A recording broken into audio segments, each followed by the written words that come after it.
Déconfinement, bonjour Vincent. Bonjour, bonjour à tous. Déconfinement, on en voit un peu le bout du tunnel, quoique. Il ne faut pas vendre la peau de l'ours avant de l'avoir flingué. Travailler à la maison, ça a des conséquences, on en a parlé, psychologiques, etc.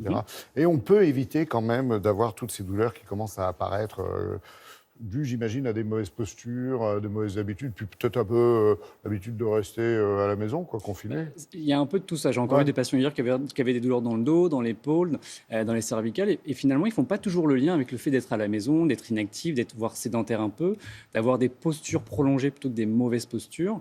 Et ça, c'est plutôt ça qui va être responsable finalement de toutes ces petites douleurs qu'on peut ressentir. Sédentarisation qui est à l'origine de tout ça, quoi. Exactement, une sédentarisation qui va avoir des conséquences en fait sur notre corps. Par exemple, on peut avoir des conséquences sur le muscle. Il y a eu un communiqué fait par l'Académie nationale de médecine en mars, lors du dernier confinement, qui a rapporté qu'en fait, il pouvait y avoir, après 15 jours d'inactivité et de sédentarité, une faiblesse musculaire, et également une fatigabilité musculaire et une perte musculaire de 8%.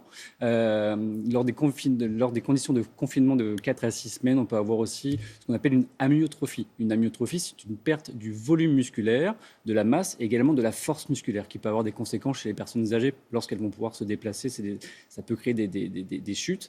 Et puis, parmi les conséquences, le fait d'être inactif, rester longtemps dans son canapé, c'est des postures prolongées, les épaules un peu enroulées, la tête enroulée, douleur dans le dos, dans les cervicales, et également si vous faites moins de sport et que vous pouvez prendre un peu de poids, et le moral aussi peut être un petit peu atteint. Oui, c'est-à-dire que si, comme le bourgeois gentilhomme, je dis « Nicole, apportez-moi mes pantoufles », certes, je fais de la prose, mais je ferais mieux de le faire moi-même. OK, petit rappel avec la kiné de service. Exactement. Merci. Depuis le reconfinement, vous passez trop de temps affalé dans votre canapé à être immobile. Vous ne bougez pas suffisamment et commencez à ressentir des raideurs musculaires, articulaires, des douleurs dans le dos. Il est temps d'agir. Des solutions existent et c'est pas un kiné qui dira le contraire, n'est-ce pas Mélissa? Oui Vincent, même chez soi, il faut rester mobile.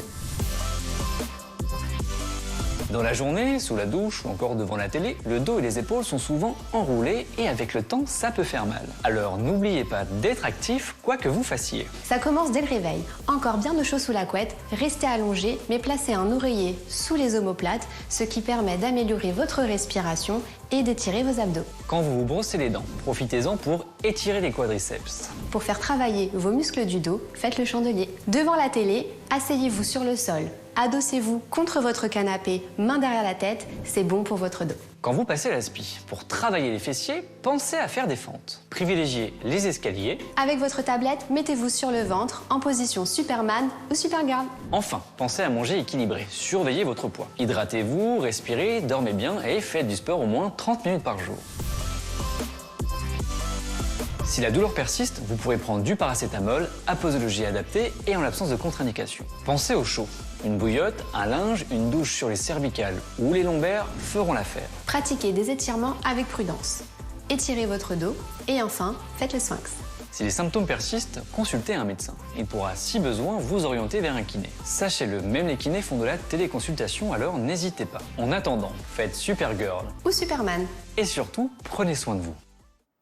Ça veut dire, avant d'avoir Mélissa en téléconsultation, il vaut mieux passer par chez vous, enfin chez le médecin, quoi. Oui, on voit le médecin qui fera une prescription pour aller voir le kinésithérapeute. Ce qui est intéressant, c'est que les kinés font aussi de la téléconsultation, alors ce qui parfois surprend les patients.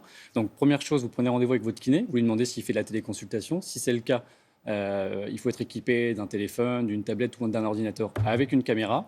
À distance, le kiné pourra vous montrer quelques exercices pour soulager les douleurs du dos ou de l'épaule. Il arrive même à vous corriger, vous dire ça c'est mal fait, rentrer un peu plus le ventre, un peu plus droit, lever la tête. Et puis, même à la maison, on peut utiliser des appareils du quotidien ou une bouteille d'eau ou un paquet de pâtes de 1 kg. Et voilà. Et encore une fois, si la technique n'est pas adaptée, si cette téléconsultation n'est pas adaptée, on convertit en présentiel. Voilà, et je note que vous en êtes déjà à 200 000 vues sur votre tuto quand vous passez aspirateur. Je viendrai chez vous faire l'aspirateur, Laurent, ça marche. Débranchez vos caméras chez vous, parce que quand même, en téléconsultation, en visioconférence, si vous laissez tout ça allumé, tout le monde vous verra faire les petits gestes Superman ou Superwoman, c'est pas mal. Exactement. Merci Vincent.